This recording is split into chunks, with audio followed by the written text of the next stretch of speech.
Namuncha qolib ketding? 1 soatdan kutib o'tiribman o'rtoq, nima gap tuzumsan? Bolalarni masajga beruvdim, o'sha pulini tashlab kelganman. 1 million pul berdim, o'rtoq. Masajchilikka o'qitaman deyapman, keliningni. O'zing hisoblab ko'rgin. Bitta boladan 1 million olganda 3 ta boladan 30 million so'm pul oladi, oyin.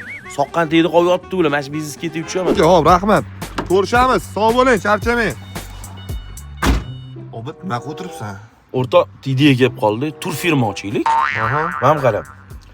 O'rtacha 100 ta odam jo'natsang $250 dan yo'q xarajatlar bilan qolgani $25,000 bo'lar ekan. $150 dan xarajatlar chiqibdi, $10,000 top-toza puling bor degan. O'rtoq, zo'r ideya bor. Xuddi xona ochamiz, bor-ku. Men odamni qarab. Buchut bo'lib yotdi, borib soqqan tegdi qolib ketamiz, ishon. Unaqa ko'p narsa ketmaydi. Bitta mikrovalnov qolasiz, ha? Bitta do'sti. Novruz orgacha bozorlik qizni soqqan yuryaptlarni kuniga 2 soat o'tsa necha bo'ladi? 30 ming hisobla. O'zing hisobla. Yur, bolalar kutib qoldi. Tezroq boraylik, choyxonada osham suzilib bo'lgandir. Zo'r ideya kelib qoldi. O'rtoq, men ehson qutisini borib, Endi shu ehson qutisiga yopishyapsanmi? Sani qilmagan ishing qolmadi o'zi xayolingda.